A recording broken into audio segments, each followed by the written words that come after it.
What's going on, people? This is Talking Shit Podcast here with your boy Young Eli and Cowboy Kev. This is the first edition of Talking Shit Podcast. We're gonna do a little bit of intro right now. I'm Eli. I'm a Cowboys fan, born and raised in Maryland. I should be a Redskin fan according to my friends, but nah. My parents are Cowboy fans, so man, that's the way I was raised. NBA, don't really have a team. My favorite player growing up was Rasheed Wallace. I know that's a little bit of a wild card there, and I know most people like Jordan, Penny, and all that. But nah, I mean, I wasn't like a big basketball guy starting out. I was more so football. And Rasheed Wallace caught my eye down in North Carolina, and I've been loving the guy ever since. I love his passion, technique. I know he doesn't put up like the wildest stats, but like when he gets a tech and he's motivated, he's unguardable. And my college teams, I do like home teams. I represent Maryland, not DC, even though that's like one big union now with the DMV. I like Maryland teams. So my college teams are the Maryland Terps, even though we kind of suck. But I'm gonna turn it over to my boy Cowboy Kid. Let him introduce himself and his teams. Yo, what's going on? What's going on, folks? This is Cowboy Kev. Basically, me, diehard Dallas Cowboy fan since 1989. Also basketball. I am a diehard Washington Wizard. We just won our first division title for the first time in 38 years. Congratulations. So, man, we're looking to go ahead and keep this momentum rolling. Hopefully, we keep this thing rolling to the NBA Finals. Me, born Wheeling, West Virginia, grew up in Suitland, Maryland. Diehard, as far as college teams, I'm a diehard West Virginia Mountaineer, man. Football, basketball, it's all about the W. All about the W. You know what I'm saying? So, and let's see, favorite players, man, that's a little tough one for me. I guess football wise, one of my favorite players growing up, got to be Herschel Walker. No doubt. Herschel Walker, it's kind of a tie for me between Herschel Walker and Troy Aikman. As far as basketball, Troy man, Aikman, I never knew that. I never knew Troy Aikman was one of your favorites. Oh yeah, definitely a diehard Troy Aikman fan, man. Definitely. Basketball wise, favorite player growing up was Sean Kemp. Okay, Rain Man. Definitely Sean Kemp, man. And back in the day, I know I said earlier I'm a diehard Wizard, but I kind of had a thing for Gary Payton and them boys in the '90s, man. Oh yeah, most definitely. So they ran up against Jordan, and case closed in that scenario. That was a case closed for pretty much everybody doing that Jordan run. No doubt. No doubt, man. So, man, let's go ahead and get this thing kicked off, man. So, basically, let's go ahead and let's chop it up about that game last night, man. Major upset in women's Final Four. Bulldogs this week pretty much got dogged. Like it was a no-win situation for them going up against the mighty UConn Huskies. Yeah. 111 game win streak on the line. They haven't lost a game since 2014. It comes down to OT, and Morgan Williams hits a game-winning shot, man, crushes all the UConn Huskies' dreams, man. What you think about it? Man, I was watching that game and like this is what I live for. This is why I love sports, man. Even though I wasn't even playing, I got like a huge adrenaline rush watching that. And the way she stepped up, like she said in the post-game interview, she lives for these moments. She made two key plays in that overtime. She got over on defense, should have drew the charge, but they did a no call and the ball went out of bounds. And then she came down. I thought they was gonna goof it up because they was UConn was denying her the ball and someone else had the ball. And she looked like she was shaky with the ball, but they got the ball into Morgan's hands. She set up and she learned from her mistake. And at the end of regulation, she tried to drive it and got blocked. This time it's like, man, I'm gonna try something different. I'm gonna pull up and hit the shot and the game winner, man. The goosebumps was just flowing through me, man. I was like, oh man, like that was just a magical moment, man. That's what I live for in sports. Yeah, no doubt, man. I thought that was, I mean, that was a tough shot, and I didn't think she was going to get it off with enough time. But in the end, I always like stories in sports where you have these juggernaut, institutions, especially in college, where they just seem unbeatable. But for everyone that was out there, all the analysts basically not giving Mississippi State a shot at beating Yeah, UConn because earlier in the year they did lose to them by 30 points, but what you do in the regular season does not always translate to the tournament, and we see that time and time again. So man, I got to give a big shout out to the Bulldogs because taking down Gino Auriemma and a consistent program like the UConn Huskies, man, that's not a notch on your belt. I don't know what the hell you call it. yeah, that was magical, man. Like, I know, like a lot of people say, man, people hate on greatness. I mean, I don't hate on greatness. I just love the underdogs, man. I just love stories like this. And I mean, like I said, they were winning 111 games straight. Like, I mean, it's cool. I like, you know what I'm saying, records and stuff like that. But I do like these underdog stories. I'm not hating. I'm just glad some fresh meat is in the tournament games and in the championship games. So you got South Carolina and you got Mississippi State. You know what I'm saying? Something new, something fresh. So I mean, I'm not hating. I'm just glad some breath of fresh air that's in the championship game, man.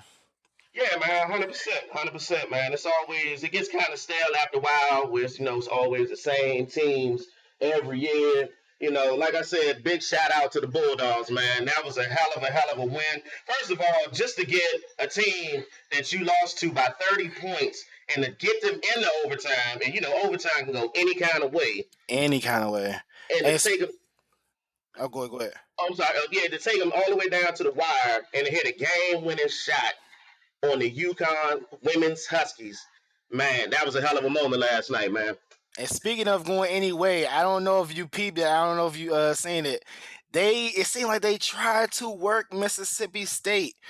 Mm-hmm. Man, it was this point in the game, like late in the game. UConn shot a shot. It got tipped, and they was jostling for position to try to get the rebound, and the girl kind of hit her. I don't think she really connected to her face. The girl from UConn, she flopped. She initiated a review after the stoppage of play, and that caused Mississippi to get a technical foul, which allowed UConn to hit the two free throws to tie that game. Mm-hmm. Mississippi was playing great defense. They almost got bailed out there. I'm glad that didn't decide the game. I'm glad Mississippi got the win. And I must admit, Mississippi did cheat. I don't know if you've seen they had Dak Prescott in the stands. Mm-hmm. Mm-hmm. They That's all. had Dak Prescott in the stands. So I That's mean all. that's cheating right there, man. You got a Dallas Cowboy in the stand right there. I mean you gonna win. You I, gonna win. I mean, what better guy to have in the stands than a guy that came into a situation and took a real tough situation at that, and to take a team to 13-3, you know, that's what you need to hit a game with a shot. You need that Yeah. Prescott in the building. Yeah, man. She was just as cool as Dak Prescott, man. Dak Prescott didn't really feel any pressure, man. He came in, did his thing. And so Mm-hmm. did Morgan. Yes, indeed. Yes, indeed, man. Like I said, that's probably one of the best buzzer beaters in a tournament I've seen in a long time. Yeah, man. In a long time, man. You want to transition right over to the men's? We got the final four games today. You got Gonzaga versus South Carolina. So Mm-hmm. South Carolina representing both for the men and the women. And then you have Oregon and North Carolina? UNC. Mm-hmm. Two tough games, man. That South Carolina Gonzaga game, man. Gonzaga cannot. I repeat, they cannot turn the ball over. That's what fuels South Carolina's stifling defense. I think if Gonzaga can take care of that ball, don't let South Carolina get out and running in transition, I think Gonzaga wins, man. Yeah, I think it's going to come down to who's going to play the better defense between the two. I'm sort of leaning towards Gonzaga to take this one. Oh yeah, I think Just be Gonzaga take care of that ball and they win that. correct. I feel that because the thing I think is going to slow that whole thing down is the Gonzaga's ability to shoot that thing from outside. Yeah. So if they're nailing shots, it's going to be kind of hard for South Carolina to get back in transition to try to capitalize on any misses. Because one thing I noticed about some of the things I've been watching from Gonzaga this season, they don't miss too many shots. Yeah. So for this, Them like I boys can said, shoot that ball. man, they shoot the lights out. Like you say, man, the rim don't lie, man. So basically, if they can't get out in transition, it's going to be tough for South Carolina. But I'm definitely going to take Gonzaga in that one. All right, Oregon and North Carolina, man. Even though I'm a little bit bitter at North Carolina, Maryland was in ACC. I still don't like ACC teams, even though we're not in there no more. I Mm-hmm. think North Carolina's going to win this, though, man. With the lack of depth with the big man for Oregon, man. That shot blocker, man, if he get in foul trouble, man, North Carolina big men are just good, man. They just got an overall good team, man. I don't think Oregon can take it. I mean, hey, as we seen last night um, from the Bulldogs, anything is possible. Are you going upset? I think I might go upset on this one. I think I'm going upset. I think Oregon may have the wheels to pull out a squeaker against Carolina today, man. That's I gonna mean, be interesting, man. I ain't gonna fake though. Even though I don't like them, even though the greatest player to ever play basketball, Rasheed Wallace, went there. oh Lord, Hey, Kevin. Rasheed Wallace. One thing we will not have on this podcast. One thing I know that's not gonna come from you is cowboy slander. The other thing is Rasheed Wallace slander. We will not have Rasheed Wallace slander. Hey, now, I'm not slandering. I'm not going. There's no slander towards the man. Hell, he was here for like a year before we traded him to Portland for who was it? Harvey Grant and I think a bag of peanuts and shit. Yeah, So worst mistake of y'all franchise, man. I mean, no doubt. I mean, no lie. That is really no doubt because if you go into that '97 season with Jawan, C. Webb, and Sheed, I mean, we still would have lost to the Bulls, but at least you got the parts, for the next decade, at least if you could try to keep everything together. But back to that, but no disrespect to my man, Rasheed Wallace. Wallace. But yeah, I got UNC taking the whole thing, man. I got them edging out Oregon, and they gonna take it, man. Man, oh no, I gotta disagree, my man. Like I said, I'm sniffing upset, man. I'm sniffing upset, man. And okay, I just think this is gonna be one of them games where, I don't think NC is gonna take Oregon lightly, but I think Oregon's gonna be more of a handful than UNC thinks. So you got Oregon and Gonzaga in the championship. Who you got taking it? Woo. I think Gonzaga wins the whole thing, man. That's what's up. And like again, same thing with the men's, man. I'm glad there's some new people in the dance, man. Like Gonzaga, Oregon, like these teams haven't South Carolina teams who haven't been here that often or have been here at all, man. And North Carolina's the mainstay. They always make it. 9 times out of 10, they always deep in the March Madness run. But I'm just glad some teams, man, some new flavor, man. Man, I'm gonna say this. The name of this podcast is Talk Y'all Shit, right? Talk your shit. I'm gonna get a little. I know this is gonna be blasphemous to this certain institution of great basketballness when it comes to college basketball, but I am so glad, and it's gonna be some cats that hear this that are diehard fans of this institution. Fuck Duke. Oh yeah, definitely don't like Duke, man. I am so happy Duke did not make it. I'm tired of the Dukes. I'm tired of the Arizonas, the Kentuckys. Like you said, Kansas. Man, Kansas. It's like, damn. No hate though, man. You know what I'm saying? Oh no, I hate Duke, man. Y'all get the top draft class. Y'all be back next year, man. I'm just happy some new blood, some new talent, man. Let some other programs shine, man. I mean, I go back. I hate Duke, man. I'm gonna just say it. I go back to hating Christian Laettner. Yeah, Laettner. But I say this, And this is one interesting thing about Duke. All these players and top 10 talents that they've had come out. It's crazy to me that the only dude that was ever vicious coming out that program under Coach K is Grant Hill. Yeah. You know, And I mean, Grant. he was kind of like banged up, but in the NBA. I mean, well, yeah. I mean, he got sort of more of that staph infection thing when he signed with Orlando. But at the time, for him to be a co-rookie of the year with Jason Kidd, Yeah. you know. But hey, not to stray off subject. Just wanted to say that hey, I hate Duke. So Duke slander is always welcome on the podcast. definitely, man. Duke. But yeah, like I said, man, I think Gonzaga's gonna take the whole thing. But like I said, this game with Oregon and Carolina, I definitely can't wait to see it. But like I said, man, it feels like an upset brewing in that game. Yeah, yeah, I can see it, but I'm going with UNC though, man. All right, man. Moving right along. What you want to go? NBA? Or you want to go NFL, man? Oh man, you know I've been itching to talk some NBA, man. You And know, I know exactly which subject you want to talk about on the NBA. So let's get right into it, man. The man. Cleveland Cavaliers, man, are they in trouble? Do you think they can flip the switch and just turn on playoff time? Do you think this is just nothing? Should we just ignore it?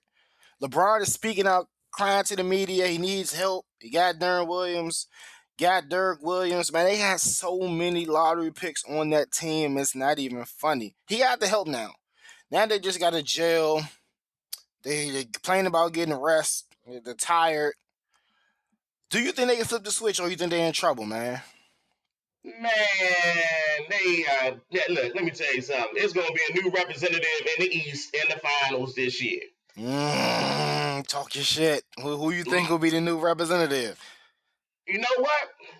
I'm honestly thinking it's gonna be it's gonna be between the Wizards and the Celtics. No lie.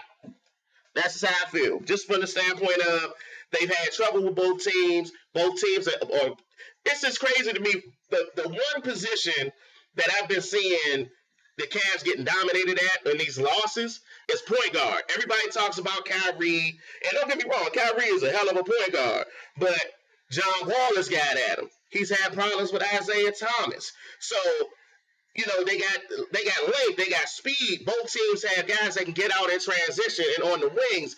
And the one thing that's going to kick the Cavs' ass late in this process, with them struggling the way that they have been struggling, is the fact that these teams have better benches.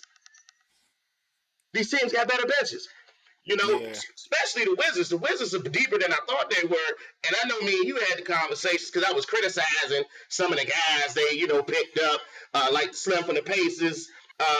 And then the forward kid, Mahimi, the forward kid, I can't really say his name. Is it Strata, so whatever. But he comes off the bench. The man is averaging, I think close to 15 a game when he's coming off the bench. My man Gortat is struggling right now. I think he's going to get it together before the playoffs start. In those areas with the Wizards and the Celtics, I'm telling you, man, the Cavs are going to have a problem in the playoffs. Yeah, like you said, man, the bench, man. I like the moves the Wizards made right before the trade deadline, getting Brandon Jennings, getting Bogdanovich to help get that bench some firepower, man. Bogdanovich was shooting the lights out. Brandon's been coming in off the bench, leading the charge, man. And the Celtics are pretty deep. They got a nice talent around there. Like you said, they might be in trouble.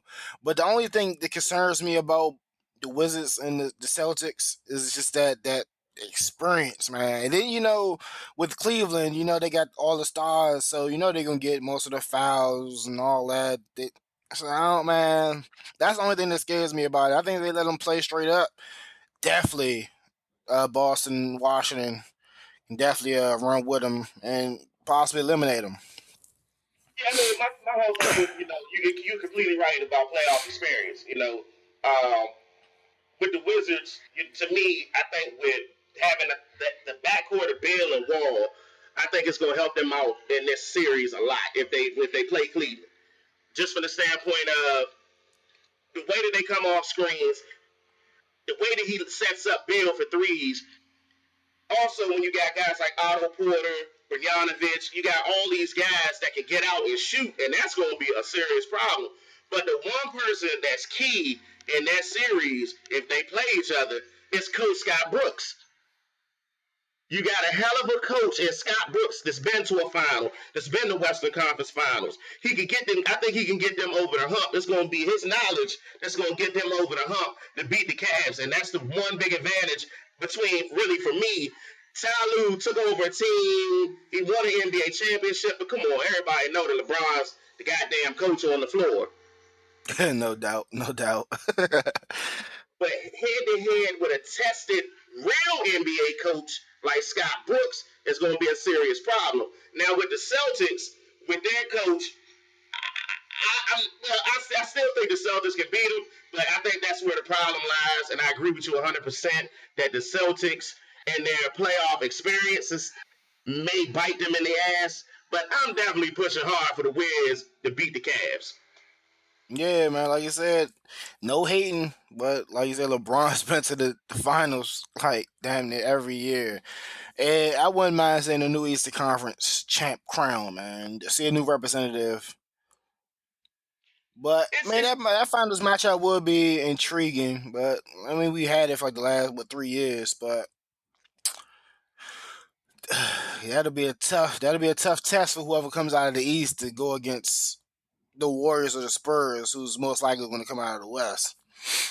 But my thing is the bring it on, though. Cavs can exactly the Cavs can rest every damn body on the team, and they still doesn't mean they gonna make the NBA Finals. But you're right. You know, we saw last year. I don't care what nobody says. There's just no way in hell that that team was more talented than the Warriors. The Warriors were up 3-0. They couldn't even get calls, and they all goddamn building. Yeah, man. Like, not the harp on this because it's old news, but like the calls and stuff was ridiculous, man. Like Steph Curry he was a unanimous MVP. How the Correct. hell is he in foul trouble every game? Correct. But people don't realize it, or they don't really they choose to ignore it when the calls and stuff benefit them. They'll ignore it. But I'm like, come Mm-hmm. on, man! Like Steph Curry's in foul trouble every game, and then people wonder why he's in the shooting slump. I mean, he's on the bench like most of the game because he's in foul trouble. Yeah. And like, come on, like, but people choose to ignore it. They let LeBron get away with charging. All he does is just barrel down the lane. Don't get me wrong. I mean, LeBron's amazing talent. I'm not a hater. I'm just saying what I see. Like, that's one difference with this podcast and then other media outlets who cover sports, man. We gonna keep it real. We gonna say what we say. We don't have any political connects. We don't worry about offending anyone. We're not gonna go too far, but we are gonna speak our mind. You know what I'm saying? We don't have to worry about LeBron representative texting us and, hey man, tone it down. Nah, man. Like for real, like calls and stuff they were getting was ridiculous, man. Hold on, man. I'm getting a text. I just got told to tone it down by LeBron's representatives. Hey, tell LeBron representative he could take that text message, turn that some bitch sideways. We ain't toning nothing down on Talking Shit podcast, man. Man, look, man. I'm not a LeBron hater. I know whoever's gonna listen to this is gonna assume this is like a bash LeBron thing. It's totally not. It's just the fact to me that I've never seen a person that has come off winning an NBA championship for a city that has not won anything since like 1936. Going to a season, yes, you're trying to repeat, but you're crying so much about not having any help when you damn near won the championship with the same damn roster. Yeah, like, that's crazy. Like, how could you have a Kyrie Irving, a J.R. Smith, Iman Shumpert, Kevin Love, and Tristan say you Thompson. don't have no? Yeah, Tristan Thompson, especially, he's the glue. You know what I'm saying? He does all the dirty work, rebounds. And how could you have all that talent? Like, you just got a Kyle Corver, and you And still ask for help. Like, still come on, asking for help. now. Still asking for help. And those are the liabilities, man. Those are the liabilities right there. The fact that they keep trying to, hit this patchwork, bench with aging veterans. Yeah, it worked for them in Miami with guys like Mike Miller and shit. But outside of that, the fact is, Kyle Korver can come off the bench and try to hit 83s a game all he wants. But if he's in a situation where you're putting him out there on the floor and he's getting dogged by John Wall or Isaiah Thomas or somebody, because the thing that's killing them is defensive efficiency. They're giving up 113 points in games. That is second worst in the NBA. Second worst in the NBA. And you just don't flip a switch because it's April 1st all of a sudden and get your groove back. You know, you done lost damn near the whole month of March. But outside of that, the fact of the matter is, you just don't go into the playoffs cold because it can bite you in the ass. And that's what I'm saying the Wizards could definitely take advantage. Did you see last night, man? They tried to swag against the Sixers, man. What a way to get your mojo back by playing the Sixers. To snap a 3-game streak, man. They was out there faking. One guy knocked over LeBron. Kyrie talking that, I gotta have my brother's back. He later in the game pushed him into the bench on a loose ball, and those guys are front runners, man. I mean, it's beautiful when you just got your ass whipped in Chicago and you sitting on the bench looking like somebody stole your pit bull, and you go into Philly, a team that's been decimated by injuries, a team that's still developing, and you try to act like you swagging out against them. Yeah, that's crazy, man. That just shows you how pathetic the Cavs really are. That's how pathetic the Cavs really are. That you have to swag against a team that's like been in the bottom of the division for like the last 15 years. Right. All banged up. Not really that good. All the talent they got banged up. Ben Simmons, all of them are hurt. And you out there faking. And you sitting there, you trying to get up off of 0 before you done got rid of Embiid. You know what I'm saying? I mean, not Embiid, Nerlens Noel. Embiid is definitely the future of that franchise if he can stay healthy. But play them when they're at full strength. Play the Sixers if they were a full strength team. You know what I'm saying? Because I just, that just pisses me off, man. That just pisses me off. You want to grandstand against the Sixers. The Sixers. You know what I'm saying? That's pathetic, man. That's pathetic. But you know what? When I'm telling you, when the playoffs start and they roll into a situation again with either the Celtics or the Wizards, I'm telling you, man, one of these teams is gonna kick their ass, and they're gonna be right about that finals, man. I'm telling you. No doubt. Anything more to say on this subject? You want to move along to resting? Talk about the NBA players resting. How do you feel about that? I don't know. I mean, that's cool. It's like a double-edged sword when you start resting players and stuff, because you don't want your guys coming in cold into the playoffs, especially if you're a team like the Spurs. Even though the Spurs need it because they still got Nobly, Parker, but with them having guys like Aldridge and the MVP of the NBA, Kawhi Leonard. Yeah, the real MVP. The Kevin real MVP. I mean, that's cute that Russell Westbrook getting all them triple doubles and stuff, man. But I mean, let's be honest. He's the only nigga really playing for the Oklahoma City Thunder right now. Yeah. But outside of that, resting, like I said, this is a double-edged sword type question for me. Because I've seen it in the past where it's helped some teams, and I've seen it in the past where it's hurt some teams. But like I said, when you got teams with aging veterans like the Spurs, I'm all for it. But if you got a team like Cleveland, you need to play everybody you can as long as they can before the playoffs start. Yeah, like, man, it's like I see it. I see how it helps. Like, I don't mind what the Spurs do. Like you said, they're old. When they had Tim Duncan, Ginobili, all the guys, old age veterans, Tony Parker. And look, this how you say I'm not a LeBron hater. I can see LeBron may want to catch a few games here and there. Like, the guy's been to the finals for like 7 straight years now. That's a lot of games, and he does a lot. I mean, I wouldn't mind him resting every once in a while, but then when you come to the point where you got Bama's on the Phoenix Suns resting, like, come on. And then I would say I wouldn't like them to rest on national televised games or like big marquee matchups. Mm-hmm. Like I mean, because that takes away from the fans. Like fans spend their hard-earned money, get good seats, or we want to tune in and see a good game. Like if Cavaliers versus the Warriors, man, go out there and play, man. You know that's what's going to be on TV. Like people want to see it. People pay their hard-earned money to go see these marquee matchups. Like he should have rested against the 76ers. You know what I'm saying? But y'all go out Mm-hmm. there, play the whole game, fake get y'all momentum back. And man, that's the only thing I gotta say about that. Like, I mean, like you said, some of those players are injury prone, man. I don't mind them getting some rest. And people who are old and LeBron, I don't mind him getting some rest. But like all these bum teams, like Phoenix Suns, want to rest people. Y'all gotta cut it out, man. Y'all gotta cut it out. I mean, at the end of the day, man, that's what the league really wants. Even though they promote a primetime game on a Saturday night or a Sunday night, and it be Cavs, Warriors, and everybody's resting. The NBA rests on the fact that as long as the playoffs are, people are gonna watch the games regardless, because everybody's, I've seen people in other, realms of sports, baseball, football, say that they don't start watching until the playoffs anyway.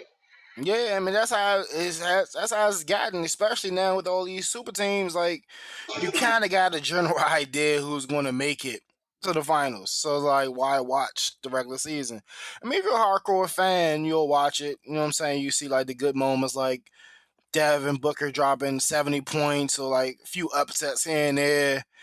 But like most people, like you said, they just watching the playoffs, and some people don't even really watch the playoffs. They might wait to the conference finals and the finals. Yeah, correct. I agree with you on that. A lot of people say, "Yeah, man, well, I just wait till LeBron gets to the finals and wait for him to play the Warriors."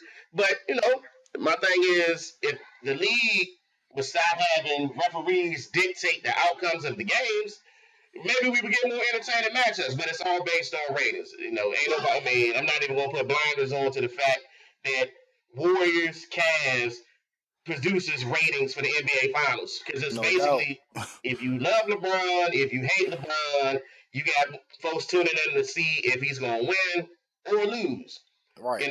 That's why there'll never be like in the NFL where you could get a Cardinal team to make the Super Bowl or a Saint team to make the Super Bowl, because the playing field in the NBA, the NFL, is a little more even now than it used to be, say like in the '90s. But in the NBA now, it's all about LeBron coming out the East. I wouldn't be surprised if LeBron wasn't in the finals every damn year until he retires. Like that'd be crazy. Like he's got to fall off sometime, man. And I hope this year. I hope they don't make it, man. I want to see somebody else in there. Not like I said, I'm not a Wizards fan. I don't got nothing against any NBA team. Like say like NFL. Like I hate a few teams in NFL. I'm like very neutral when it comes to NBA. I mean, I wouldn't mind seeing some fresh faces like the Celtics or the Wizards in the Eastern Conference, or represent them in the finals, man. I wouldn't mind seeing it. Mm. Either way, I'm good. I wouldn't mind. I mean, I ain't really tripping too much if the Cavs make it. It'll be, you know what I'm saying, a show off of stars. LeBron James, Kyrie, Kevin Love versus the Splash Brothers, Draymond and KD. Like that'll be an explosive matchup in the finals. Like I said, I'm gonna pick the Warriors and win the whole thing. I'm gonna just let's just get that out of the way. I'm picking the Warriors. The one ace that they have that's going to be really difficult for the Cavs to overcome is when Kevin Durant comes back. Yeah, and speaking of him coming back, man, I don't know if you've seen any videos of him working out. He looks pretty good, man. He's moving around pretty good. I think they say he's like a week away from coming back. They want to like get him going right before the playoffs so he can get warmed up and be ready for the playoffs. Yeah, I saw he was doing some drills and stuff. He looks good. And the fact is, and now going back to that one question about resting, how important that injury came really at the right time for Kevin Durant, if an injury can come at the right time, so to speak.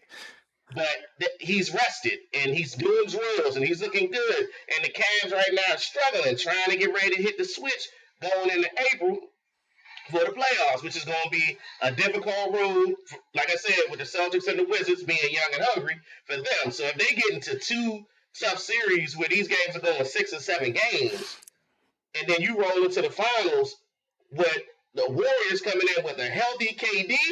Oh man, this shit A might be healthy over for him, rested man. KD. This shit might be over for him, man. Man, just one thing I want to throw out there. It's funny. Like I said, I'm very neutral. It's funny how when Steph Curry won the unanimous MVP, they and him became the villains. And when KD went down, a lot of people were talking shit, teasing, a lot of memes, a lot of shit talking about, oh, the Warriors suck, they can't win, this. But during the whole Cleveland losing streak, I didn't hear, not see one tweet, not one Facebook status talking mess about the Cleveland Cavaliers. Like, that's crazy. Like, I don't get that I, either. I I don't don't get that. understand. I don't understand what they hate that the Warriors and Steph Curry gets, especially Steph Curry, man. He's a clean cut guy, cool, not arrogant. I mean, you can't say arrogant about the way he plays, shooting and walking away before the basket goes in. But I mean, other than that, man, the dude is cool, man. I told a few of my friends, and they like really upset about the unanimous MVP thing. And I guess they were just like really butthurt, like players like a Jordan didn't win it. But I mean, like, I don't know. It doesn't really bug me that much. I mean, I wasn't really the biggest Jordan fan coming up, so maybe it just didn't hold near dear to my heart. And it wasn't really a big deal to me. And then like they were making history, and he was the top guy on that team, and I can kind of see why it happened. You know what I'm saying? They broke Jordan's and the Chicago Bulls record with most wins. The guy is putting up a ridiculous amount of threes, breaking Right. records. Each year is progressing with threes, except for this year because, um, add another superstar like Kevin Durant, you know what I'm saying? Not too many shots to go up because Kevin Durant got to get his shots. But before then, his amount of threes made were just going up, going up, going up by a year. I'm like, man, God definitely was MVP. I mean, who was going to pick against him? I mean, at the end of the day, and you hit on some great points. Especially, I think I compare this Golden State Warriors team or this era like the Boston Celtics of the '80s. Folks hated the Boston Celtics, and they love the Lakers. They love Magic. They love Showtime. My thing is with the Warriors. How can you not like a team that has a dominant guard in a Steph in Steph Curry? You got Thompson, you got Draymond, you got Iggy. They got KD. This team is a total package. Outside Yeah, of say the San Antonio Spurs, which I think has equal talent, except for the guard spot. But people need to get off this shit about LeBron being MVP every year. Michael Jordan was the greatest, is the greatest of all time, will be the greatest of all time. Okay, but guess what? There are years when cats had better seasons than Jordan. Okay, correct. let me tell you something. Back in '92, when Charles Barkley got traded to the Suns, okay, the man redesigned his whole body. You know what I'm saying? He got to the best shape. He went from the round mound to rebound to looking like he was doing P90X damn near. He had the drive. He had a fresh start. He wanted to be, you know, a better player than he was in Philly. Those years he was in Philly, and he takes the team in '93 to the NBA Finals. Why? Because Barkley was determined to get there. You know what I'm saying? Especially the one game that pretty much cemented how bad he wanted it was when they played San Antonio, and he hits a game-winning three on David Robinson. Damn rule. That's sick. You know what I'm saying? But guess what? There's going to be guys like even Karl Malone. Hell, that 97, 90, I think it was 97 season. No, it wasn't 97 season. Karl Malone balled out, and deserved to win the MVP. Hell, Derrick Rose. Derrick Rose deserved to win that damn MVP in 2010. No doubt. Come on, get up off of it, man. Damn, I mean, LeBron can't win every goddamn year. Yeah. Jeez. If that's the case, why even have an All-Star game? Just give it to LeBron. Yep. Just give it to LeBron. I mean, ain't nobody else having a good year. Ain't nobody else dominating. Ain't nobody else, elevating their guys and making their guys better around, him than LeBron James. Because if that's the case, then that crying act he doing right now in Cleveland should let people know right now, hey, maybe he's not the MVP this year. Maybe it is Right. Russell Westbrook. Maybe it is James Harden. Hell, I ain't even really hearing no talk about Kawhi. That's why I threw his name out there. You You got know? to, and just the perfect segue to talk. Let's talk about the MVP race right now. Like you said, we both feeling Kawhi Leonard. I mean, I like guys who play both sides, especially defense. But Kawhi plays both sides of the ball at an extremely high level. I Mm, mean, I love that. Not taking nothing away against the other guys in the MVP race, because the MVP race really is four people: correct. Harden, Westbrook, LeBron, and Kawhi. Kawhi doesn't Right. have the popularity, you know what I'm saying, to win it, even though he's good. They probably just give him defensive player of the year again. Yep. Yep. LeBron, I don't think he's going to win it. So it's really a two-man race between Westbrook and Harden. And my favorite between those two, I think is going to win it. I think it's going to be James Harden. And like they're both the tiebreaker for me, even though it's a small margin. Um, Harden has the Rockets third in the West. Mm-hmm. Thunder, like you said, it's only Westbrook on that team for real, for real. He's doing it pretty much by himself. He's willing them. He has them like right around like the sixth spot. I mean, anything could change. Still a few games left in the season. But I think that's kind of like the tiebreaker. Like they're both like neck and neck far as like rankings and stats. Like far as points per game, assists, like they're 1 and 2. And I think that's the tiebreaker for me. I think I'm gonna give it to Harden, excuse me. Uh, for me, uh, this is difficult for me because I ain't gonna lie, I ain't gonna make no bones about it. I really don't like the guy, but uh, I just think that Russell Westbrook has been really impressive. The triple doubles that he's gotten this year, and you're right, he's definitely willing the Thunder to the playoffs, especially from the standpoint of when you lose a dynamic piece like Kevin Durant, and now everything is on you to be the man to elevate this team, and he's working with really nothing, in my opinion, out there in OK. And the thing is, that's my thing about an MVP. Yeah, and don't get me wrong, James Harden really ain't got a whole bunch of pieces, but to be third is really impressive. But a drop off is saying losing a Dwight Howard compared to losing a Kevin Durant. To me, what Westbrook is doing is a little bit more impressive. So I would kind of get that nudge, and they probably vote that way. I probably would get that nudge to Westbrook over Harden for the MVP. True. Yeah.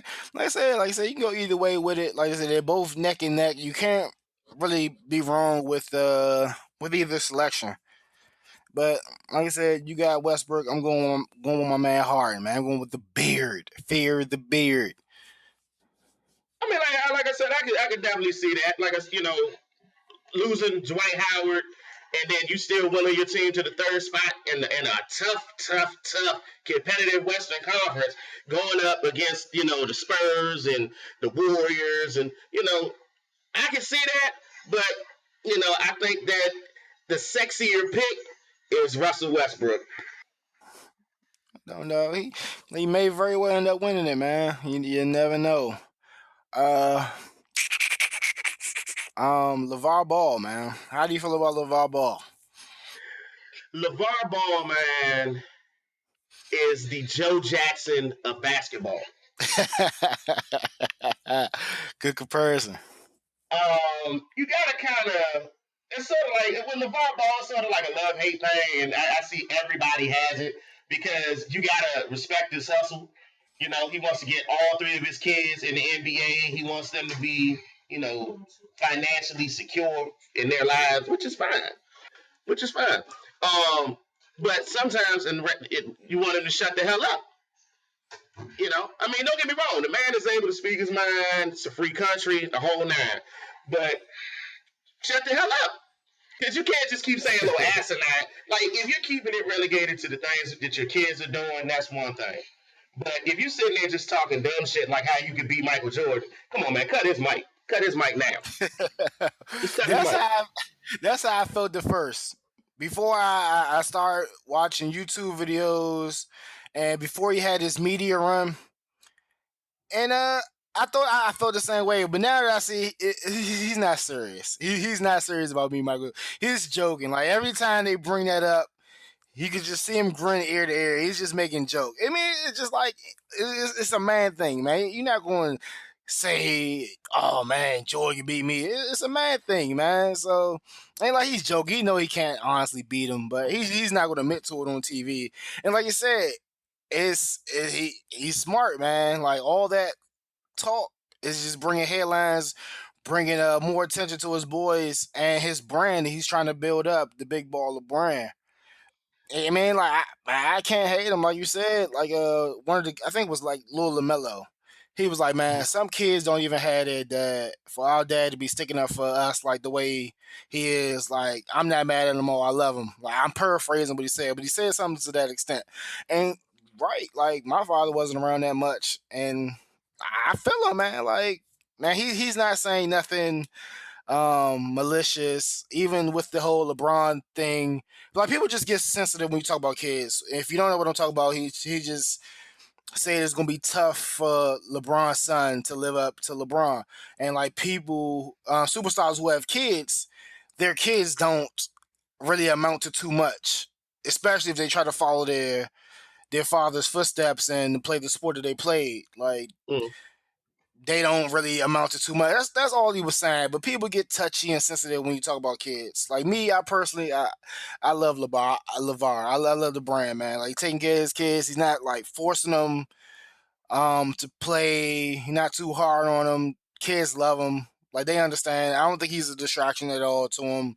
Like people always try to use that as an excuse. Oh, that's why Alonzo didn't play good, man. His father writing checks he got the cash. Like, nah, man, that's his father talking. Of course his father is gonna have his son's back. Like who father, you know what I'm saying? If you're a good father, you're gonna have your son's back. Of course he's gonna say, man, my son's the best kid in the world. He's not gonna say, oh, Steph Curry's, but nah, he's rocking with his son and his sons are rocking with him, man.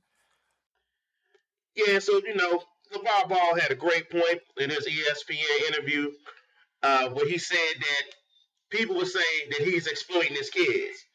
He said, "Well, what do you think UCLA is doing to him?"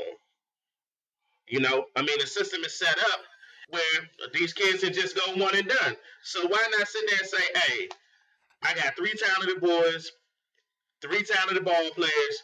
They're all going to UCLA. They're all going to be one and done. And I'm gonna get them in the league and get them paid as fast as possible." I don't see nothing wrong with it Yeah, I because don't see nothing wrong with it either, man. I mean, because at the end of the day, the college is gonna make their money. I mean, the coaches are making multi-millions, the schools are making multi-millions. Everybody benefits off college football and college basketball. It's about time that the kids start benefiting more into that system as well. And I agree 100%. That's why, like, I'm not too mad at Laval Ball and all the talking and media run he's doing. All he's doing is building up his brand. Like you said, he wants his own brand. He doesn't want to sign with Nike. He doesn't want to sign with Adidas. There's nothing wrong with being an entrepreneur and being a business owner. Like, there's nothing wrong with that. Like, why do we have to succumb and keep giving and making money for Nike? Why can't he build up his own brand? Like, there's nothing wrong with that.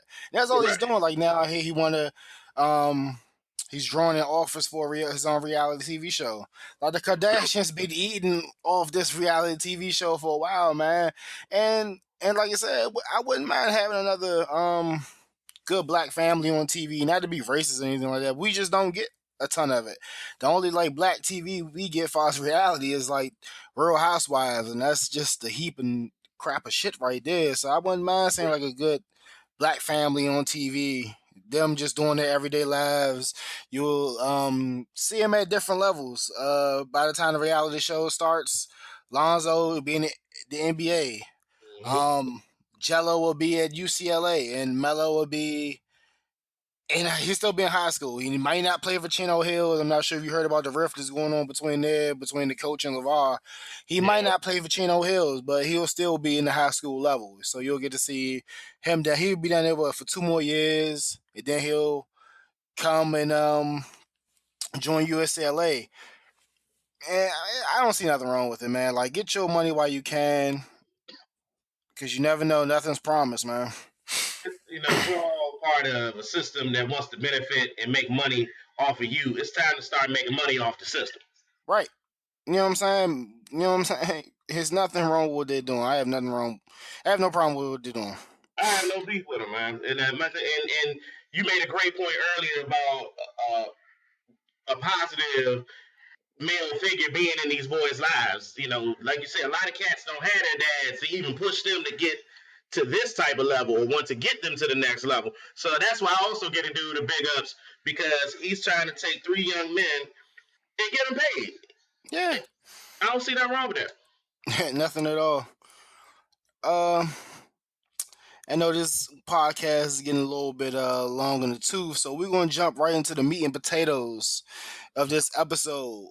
And it's a big weekend for sports. Like you said, we got the NCAA Final Four, and we also have NXT tonight and WrestleMania tomorrow. But we're gonna jump right into NXT briefly. We're gonna cover over the Takeover Orlando event. And I was telling you that they were going to add a card because NXT Orlando is supposed to be for 2 hours. I'm like, dang, they want to stretch Mm-hmm, 4 matches into mm-hmm, 2 hours. They added one more match, and they added the 8-man tag yep. intergender. So it'll be Mm-hmm. Ty Dillinger, Roderick Strong, No Way Jose, Ruby Riot versus Sanity, a new group that came out right around like maybe like October, who's just been running rampant over the NXT, been kind of beating up Ty Dillinger, costing him. God damn it, Kevin. Oh, never mind. We back. We back. It lost the connection again. For Okay. people who listening, we did have some technical difficulties at first, so you're gonna hear the splice around the Laval ball, but bear with us. Like I said, we you know what I'm saying, we're working with limited resources, but we have a passion for this podcast and sports talk. So we're gonna bring it to y'all by any means. So y'all gonna grow with us. So right now we're working with the bare minimum. As we grow, we're gonna get a spot to record, we're gonna get better materials and equipment to record with. But back to the talk. We're talking NXT. So that's gonna Mm-hmm. be probably the opening match. And I'm gonna go with Sanity right here. I'm happy it's a new group down there. It's not really too many factions down there in NXT. You don't really see too many factions down in NXT, and they look pretty badass, man. They look like some goddamn some people off. What's that game that just came out? Watch Dogs. They look like Watch that. dogs. They got like their whole little graffiti type, street thug type look. They look kind of badass, man. But they're going against some strong players in Ty Dillinger and No Way Jose.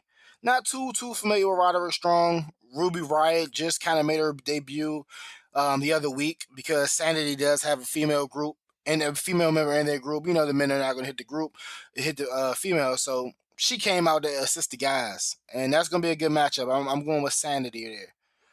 I'm gonna roll with you on that. I'll definitely take Sanity. Impressive tag team from some of the clips I have seen. Um, you're right. I'm big on factions, man. I'm old school wrestling, man. I go back to the NWA days. You know, the Horsemen. Uh, the day. Can you hear me? Can you hear me? Yeah. Okay, cool. It was a slight pause. But like I said, man, you know, the Four Horsemen, the Dangerous Alliance type teams or factions, I've always loved them.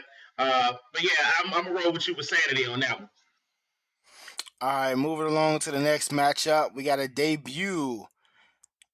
Aleister Black versus Andre Almas. Mm-hmm. And you already know, if you're familiar with NXT, people don't lose their debut matches. No, So I'm going with Black here.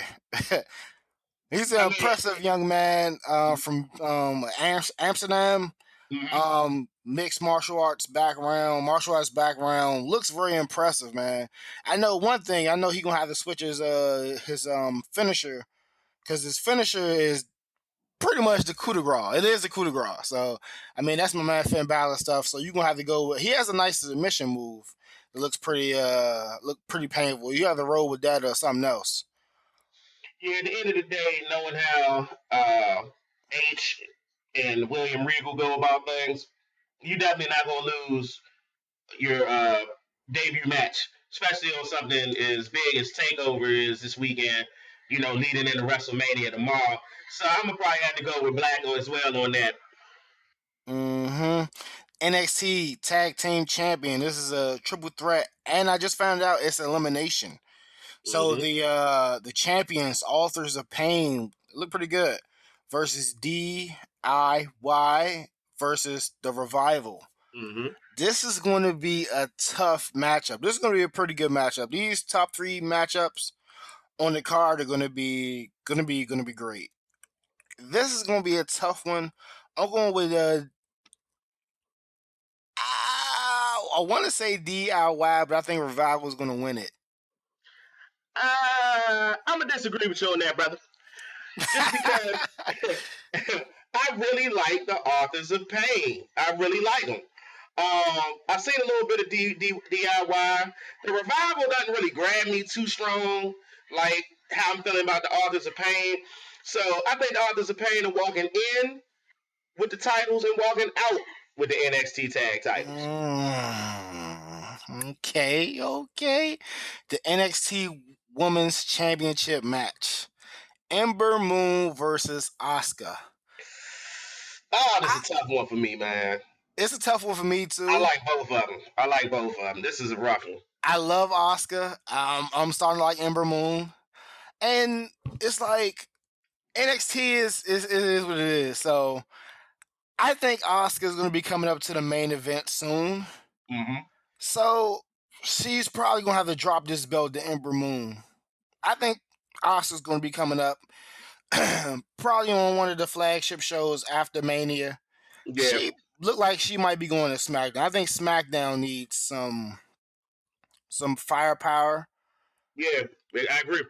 Even though I would like to see her on Raw, but it's too many big dogs on Raw. If they were smart, they would spread it out and put her on SmackDown.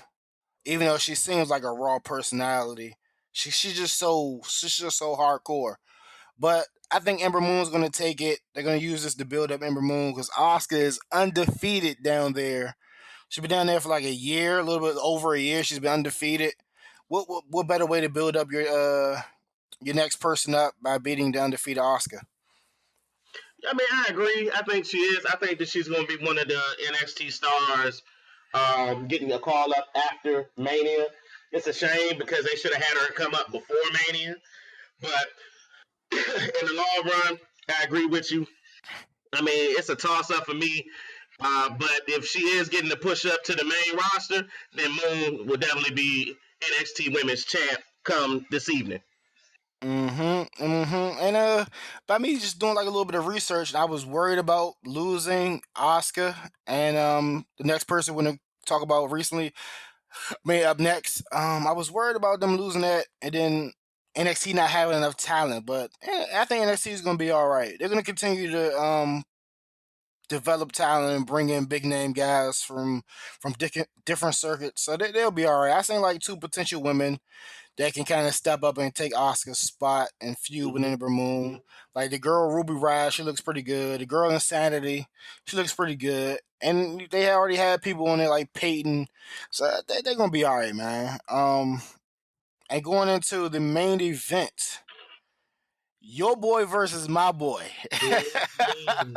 Indeed. Shinsuke Nakamura versus Bobby Roode. Bobby Roode is going into the match the champion. This is a rematch. I would love to see Shinsuke Nakamura win, but like I said, I think this is another situation where he's gonna get called up. So no point in him winning the belt. Bobby Roode, while I hate to admit one of your guys is actually gonna win, As he I should. think I think Bobby Roode is gonna retain, man. As we talk about guys getting called up to the main WWE roster, this is one that kind of pisses me off a little bit. And I don't have anything against Shinzei, but Bobby Roode, I'm a big Bobby Roode fan. I was a fan of his when he was in TNA with Beer Money. When he finally got the chance to become a star, in a singles as a singles wrestler. He's had great matchups with guys that are up in WWE now that should have been up years ago, like AJ Styles. So I feel that for them to always keep using the same names and the same guys, I honestly think it's time to say the hell with it and bring in Samoa Joe. He's had phenomenal matches with Samoa Joe in TNA.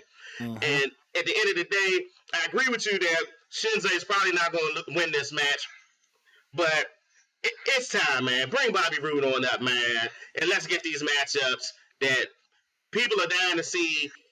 Him, Samoa Joe, AJ Styles rip it up like they did in TNA on the biggest stage in the professional wrestling, which is the WWE. Needs to happen, has to happen, make it happen. I'm 100% with you, but like I was chopping it up. What's it Thursday before I left work with another big wrestling fan, one of the reps at our job, and he thinks that Bobby Roode probably is not coming up anytime soon. He thinks, and that's why it took kind of Bobby Roode so long to come over. He likes that schedule, so you might not want to deal with the rigorous schedule of the main roster, doing all the house shows, Monday Night Raw, and all that. So I don't know. I would love to see him up competing with the top talent, but I don't know, man. I don't know if he's coming up anytime soon. For me to hear that, I hope that's really not the case because he has so much talent and so much charisma where he could be that guy to have a great match with a Randy Orton or Bray Wyatt or some of their already established guys. Hell, I'd like to see him in a match, even though I don't like John Cena. He might give John Cena one of his best matches he's had in a long time. Yeah, I definitely But would love to see it, man. but at the end of the day, Rude will probably retain because Sensei is probably getting called up. I'm hearing rumors that it may be on SmackDown. So, yeah, I definitely see that as Bobby Roode taking the chip up out of NXT take over tonight. No doubt. And on to the main event, WrestleMania 33. Seems like WrestleMania came up quick this year, didn't it? It did, man. It came around so fast, dog. Crazy. Like it seemed like we was just on the phone last year watching it. Correct. All right, man. Like, I'm not too sure. Like we didn't heard conflicting reports about what matches are going to be on the Kickoff. the kickoff show, but it's gonna be 3 of these 4 matches we're gonna start off with. So Okay. the one I have right here in front of me is the Andre the Giant Memorial Battle Royal. Ain't even no need to talk about it. Sucks. I don't want to see it. Fucking sucks. It sucks. Quick prediction: who do you think is gonna win it? Damn, that's a tough one for me. All right, I'll throw my prediction out there. I think they've been alluding to this for so long in the rumors and throughout the show.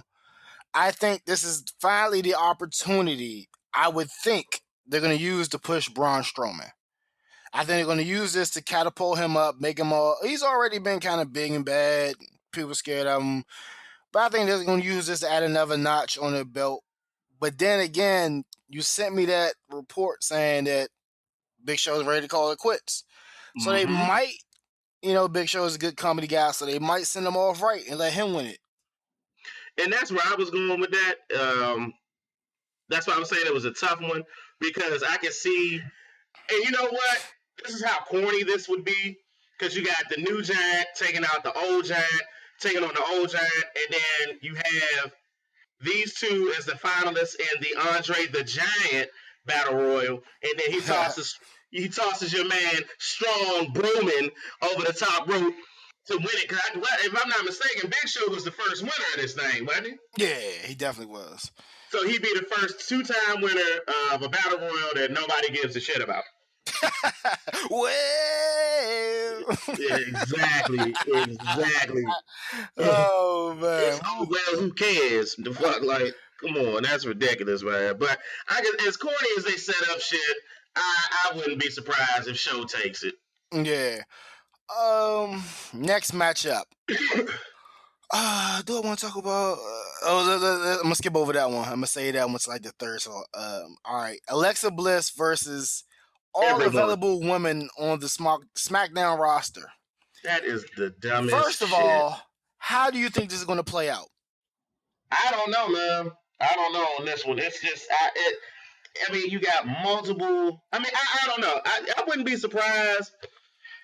I don't know. Something's telling me Alexa Bliss may maintain the belt because they're trying to put her up against some heavy ass odds. But I don't know. I'm a little lukewarm on this match. Do you have a prediction how it's going to play out? Like, I think, well, me, I would say this. It'll be dope if it's like some type of like a crazy type of gauntlet type, like kind of like a Money in the Bank type thing where everybody just cash in like John Cena's open invitation. You know what I'm saying? It start off as like one person come down, and then that person wins, the next person comes down. I don't know how they're gonna play this out. This is very interesting. At least it's some mystery to WrestleMania that we don't know how this is gonna play out. But I will say, and I hope. I want Carmella to win. I mean, I've been loving Carmella since the NXT days, since she's been with Enzo and Big Cass. And all about new talent. Somebody else getting a chance to run with the strap, man. I mean, I know this is supposed to be the women's revolution in far as women's wrestling. And I'm not trying to be sexist or anything. I'm definitely not trying to be sexist. But this is definitely a I don't care match. Not to sound like an asshole, but it's baffling me that it's basically her versus everyone.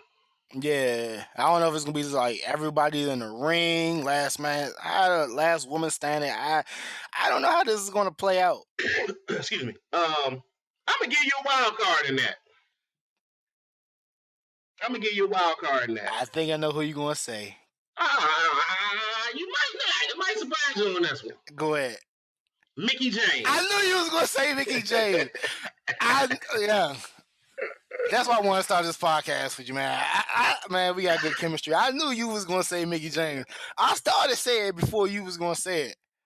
Right. I knew you was gonna say Mickie James. The reason why is because at WrestleMania they've called every damn female diva from the past. And the crazy thing is this. I don't know which match. This would be crazy to me, right? But did you hear that Lita has actually been wrestling a little bit in independent circuits recently? No, I did not hear that. Yes, Lita has been wrestling. She wrestled one independent match or two independent matches a couple of weeks back. And they're saying that they think that was a precursor to seeing where she was as far as possibly competing at WrestleMania because they want like some of their older established divas in one of these matches. Well, in this match or interfering in the other match for the Raw title. That would be cool. Like I said, man, I want some surprises. We didn't get our surprises in the Royal Rumble. Definitely not. You know what I'm saying? I want something.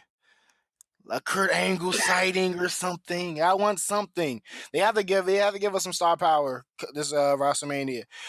Not to be a hater or sound talking bad. This card is just not that great to me. So I want some surprises. Yeah, I mean, when you look at, I'm gonna bunch it up real quick, and then we'll just roll from here because Jericho Owens, I think we know which way that's gonna go. Who you got? I got Owens. Owens because Jericho's already said he's leaving. I think his contract is up this month, so he's out. Basically, it's like 4 superstars that are leaving. So Jericho. If he's leaving and his contract is getting ready to end this month, you wouldn't leave the U.S. title on him unless they do something dumb and have him like win Sunday, but then lose it on Raw Monday. Yeah. I'm gonna tell you though, the one sleeper match on the card, I think that people should really. It's not even a sleeper, dog. I'm talking Ambrose Corbin for the Intercontinental title. I thought you was going somewhere else. Yeah. Ambrose Corbin on that one. I think it's going to be a better match than people are anticipating. Who do you got winning? Oh, man, I'm taking Corbin. I'm taking Baron Corbin. You know me, I don't really care for Corbin, but that's another guy that the company wants to push, and I think he's going to take it, man. At the end of the day, the one thing you know about Vince McMahon, he loves.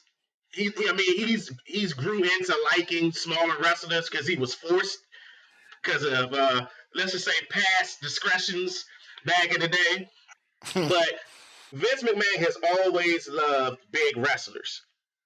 Yep. Always has. And he always will. As long as the man can say, you're fat, the man is going to love big ass wrestlers, man. I mean, he loves the Kevin Nashes and the Scott Hall type bodies. You know, I think he sees something and Braun Strowman.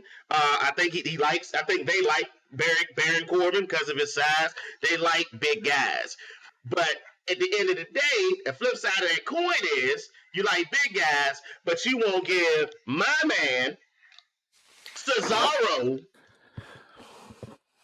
the push he deserves.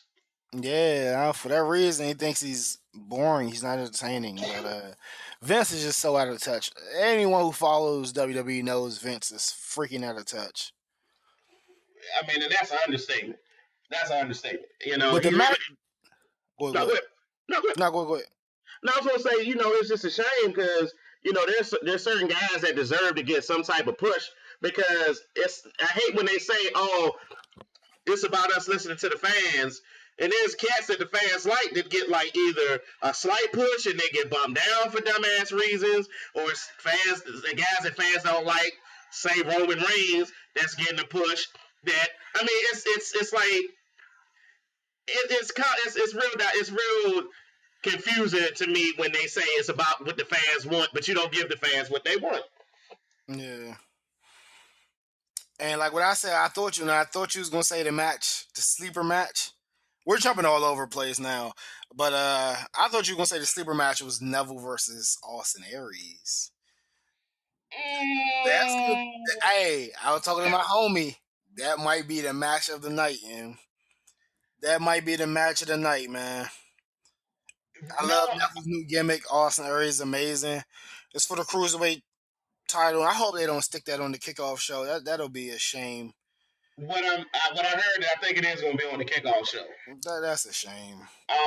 Because I agree with you. That match, and whoever listens to the cast is probably going to think this is blasphemous, but this is a possible Ricky Steamboat, Randy Savage type match Mm. where they could possibly tear the because Austin Aries was bad as shit in TNA when he was with the X division. And I mean, you're talking about the stuff that NXT is doing with certain guys from the indie scene and everything. He was doing this 10 years ago. Yeah. And I'm telling you, I am a fan. I know I wasn't at first, but I'm a fan of Neville, his athleticism, his strength, his speed.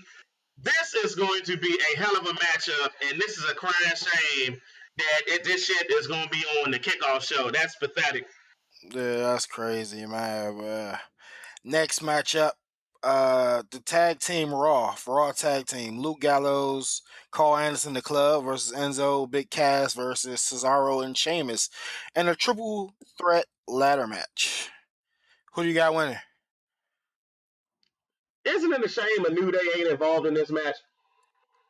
Yeah, I think they're trying to phase the New Day out, man. They're going to be hosting WrestleMania. They're not going to be they're not going to be involved in any match as far as we know. We don't know if they're going to pull any antics tonight. I mean, Sunday night, but it's a shame, man. I don't know, man. I hope they don't break him up, but it's not looking too good for the New Day.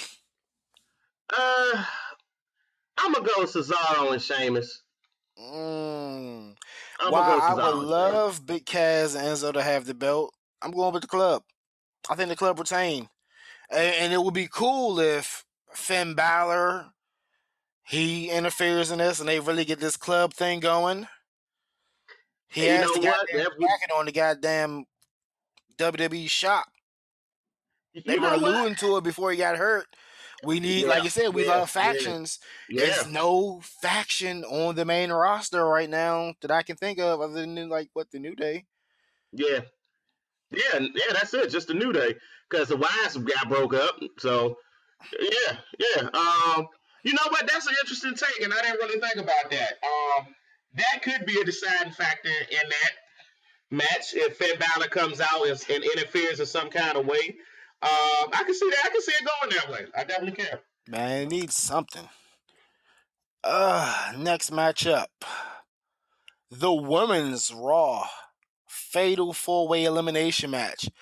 The champion Bayley versus Sasha versus Charlotte Flair versus your girl, Nia Jax. And you ain't even got to ask me who I think is going to win this. For the listeners, man, Kevin has a woman crush Wednesday on fucking Nia Jax. So he's going to go with Nia Jax. He just loves his Samoan women. That's right. That's right. Hey, Kev, tell the listeners you're playing. Oh, man, basically the plan is, man, all right, because, the Rock's family always gets, they always talk about third generation and all the folks that came from his family tree. And so it's a couple honeys in there I'm trying to scope out. A couple honeys. I'm about to be the LeVar Ball of football. Okay? I'm trying to give me a Samoan lady. Because, them kids come out and they be like big as shit.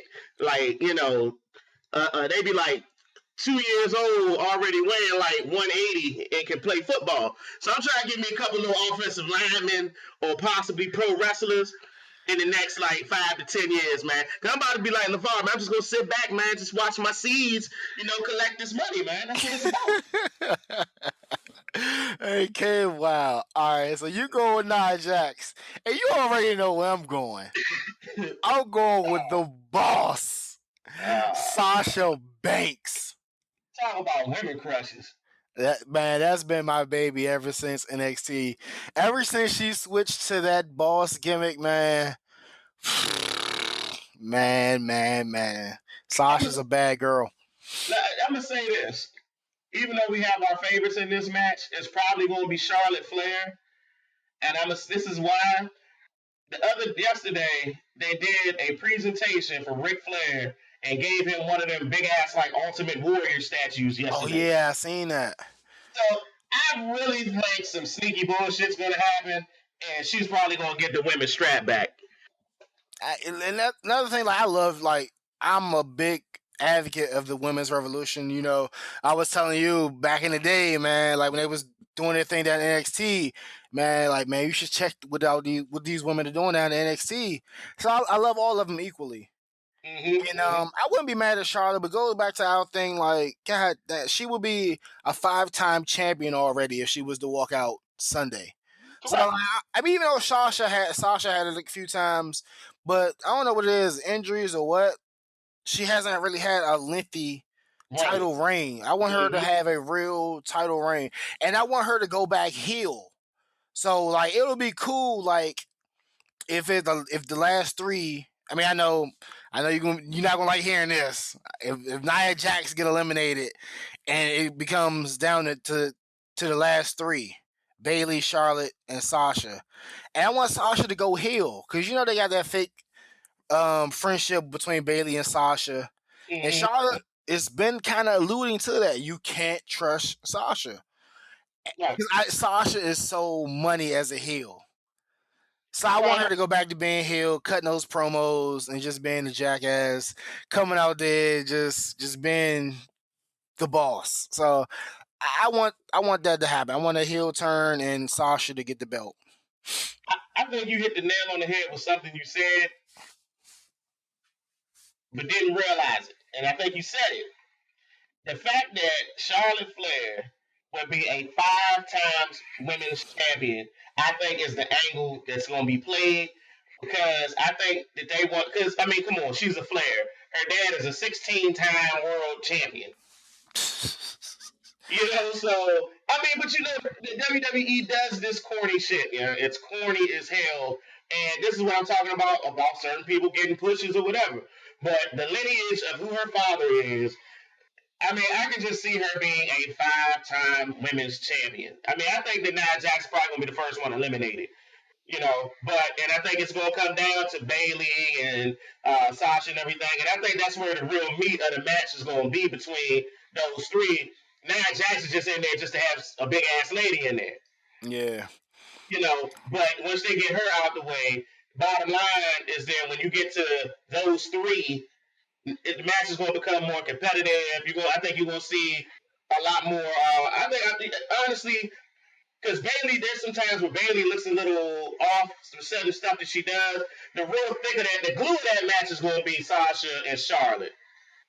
And Yeah. I can see Charlotte walking out with that strap and being a 5-time ladies champ. I can see it. Yeah, it definitely can go any way. You never know, man. You never know. That's one match. It can go definitely can go any way. But one Correct. match, the next match, we already know how this is going to go, and I hope this isn't long and drawn out. The John Cena, Nikki Bella versus The Miz and Maurice. We already know how this is going to end. John Cena and Nikki Bella is going to win. And I'm hearing John Cena is going to propose. I'm not sure if it was you, if I was talking with the guy at work. They saying they think Nikki might say no if a proposal happens. I don't see that though. I doubt that. I mean, like I said, we're going back to old corny shit that reinvents itself or regenerates. So this is like Macho Man and Miss Elizabeth. Because you're not going. I think Nikki's taking a leave too. Yeah, I think she may be retiring or something. I don't know. Something to that. I think it's been titled a leave of absence or whatever. But I gotta respect the Miz. I'm not a big Miz fan, I should say. But the promos they were cutting, spoofing Soda Bellas was funny. But I'm gonna say this. Tuesday on SmackDown, John Cena has cut the best promo he has in a long time, and that was the first time in a long time I've heard the crowd cheer him in unison without him getting booed. I heard that. I gotta go back and rewatch that. I was watching bits and pieces of SmackDown, but I think I missed the promo he cut. I gotta go back and watch that. It was phenomenal, man. When he was going on the Miz and says to the Miz, because they're cracking on Nikki not being able to have kids, and he says to them, "Well, how long y'all been married?" And he pauses, and then he steps up to the Miz and says, "Oh, well, you must be shooting blanks, champ," and taps him in the nuts. It was the funniest shit. I mean, the crowd's face was like, "Damn, is this a shoot? Is this real? Like, what's going on?" Yeah. And it was phenomenal, man. I think this is going to be one of those matches where it's ultimately going to suck, but the promos hype it up to be better than what it's going to be. Yeah, most def. Next matchup.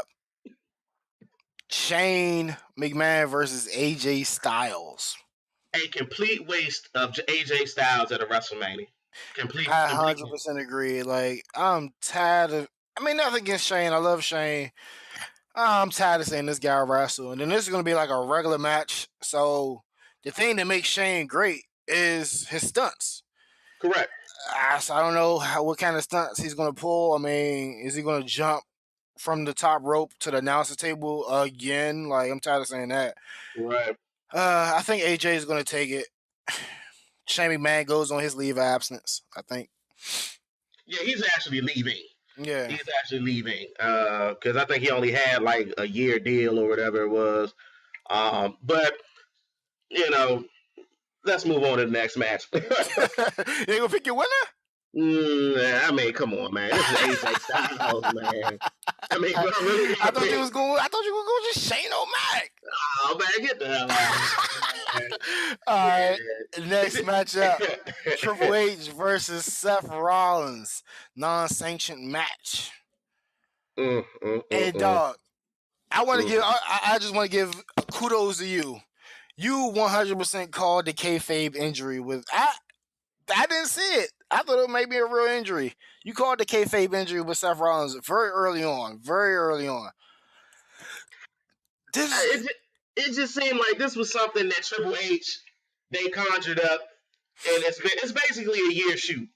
He missed WrestleMania last year. Had the injury, which was first of all, like I told you, man, I gotta give this kid a hell of a lot of respect because that highlight when you see how his knee buckled, Oh yeah, it it's like was. he completely blew his knee out.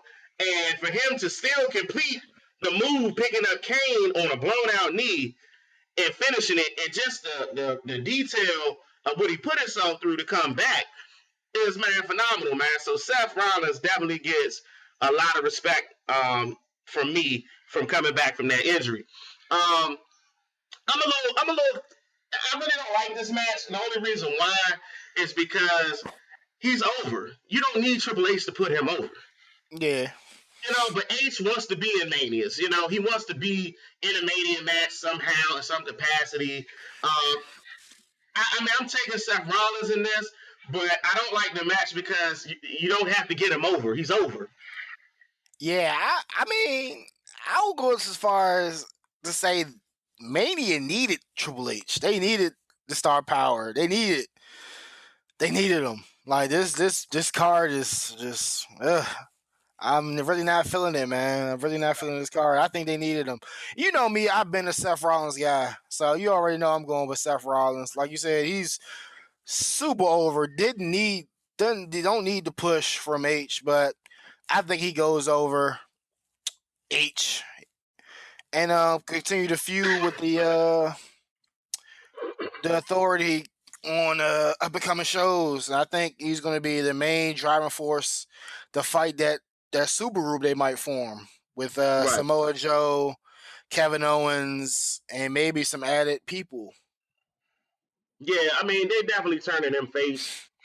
I'm gonna leave it at that. They definitely turning him face, and if they put this super group for the Authority together, or whatever you want to call it, he's definitely gonna be now, especially since really Raw doesn't have a definitive face, in my opinion. Not a real definitive Right. because it really ain't Roman Reigns because the people don't like him. So I mean, they need a face, and why not turn Rollins heel?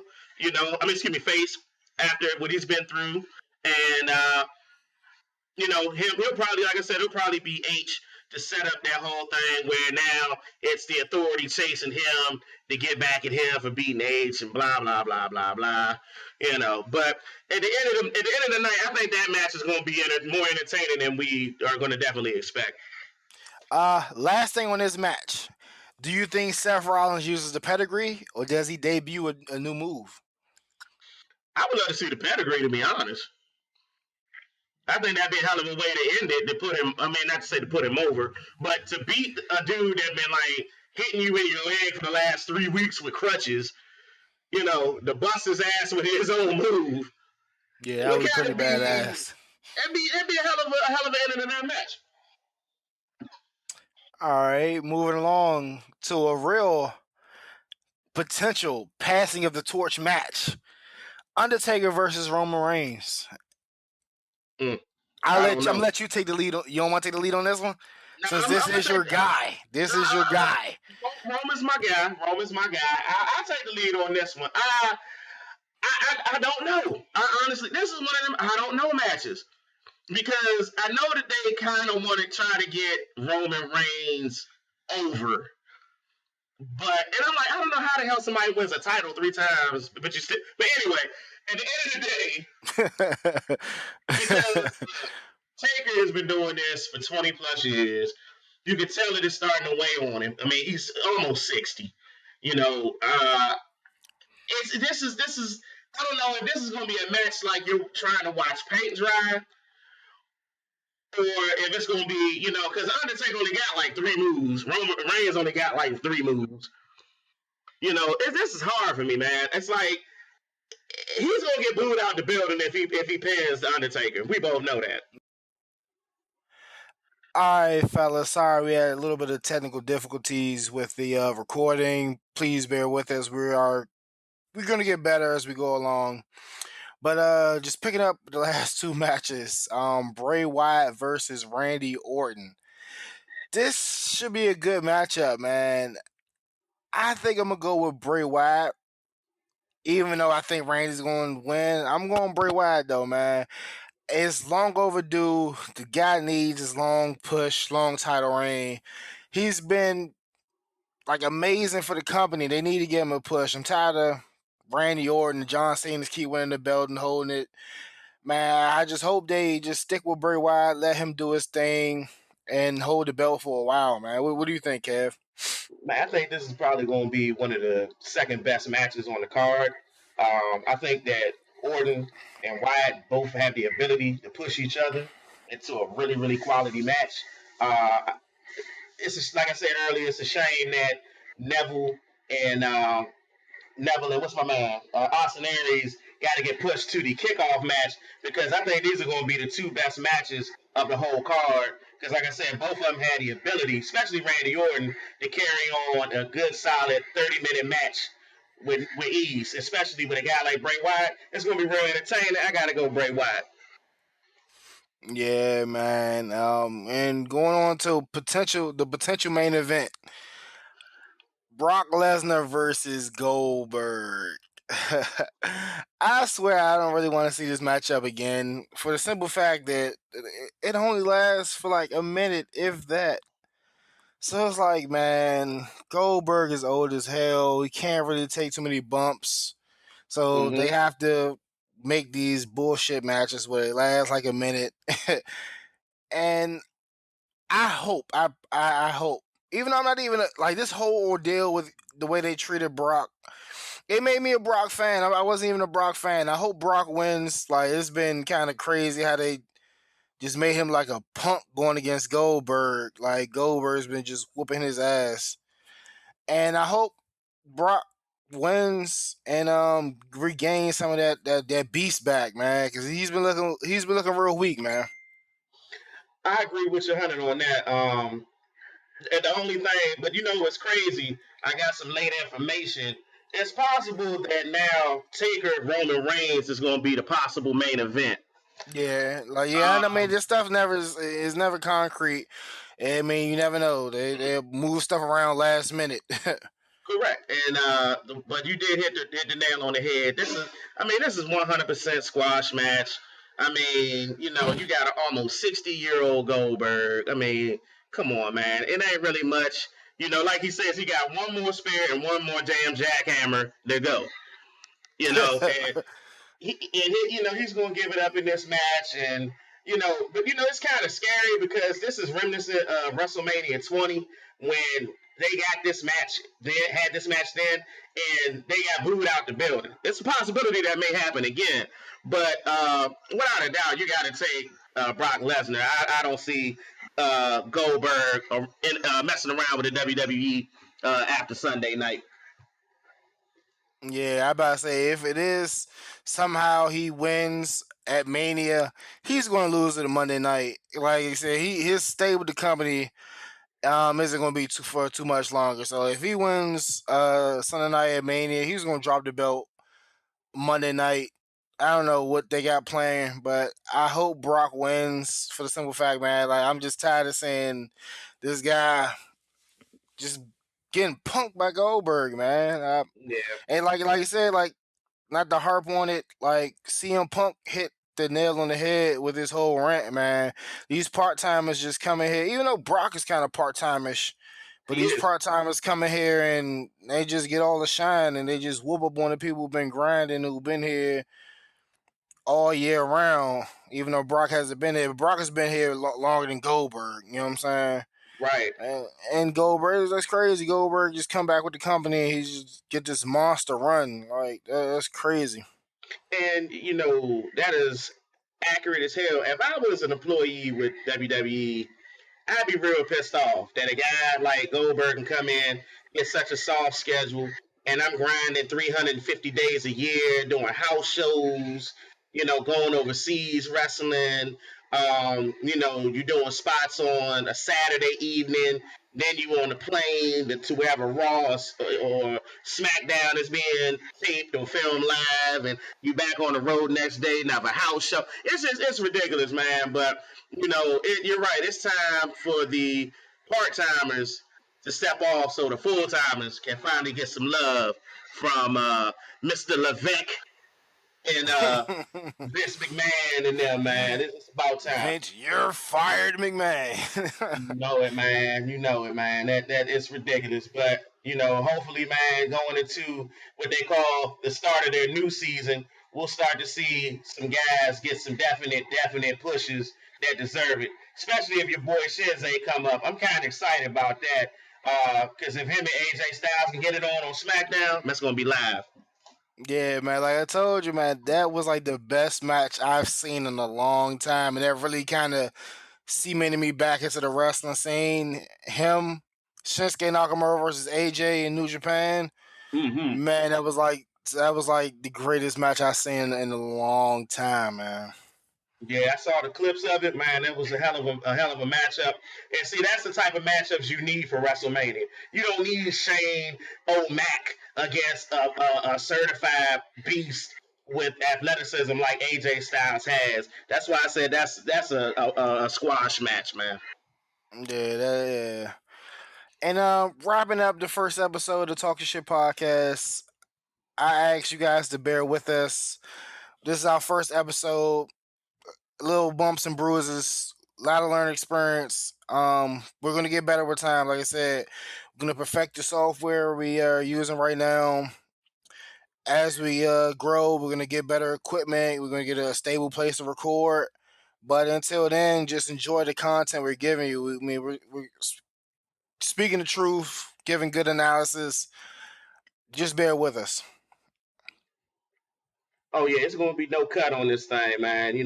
Like he said, man, we're gonna bring it to you straight. We're gonna give you honest opinions, man. So just like you said, be patient, man.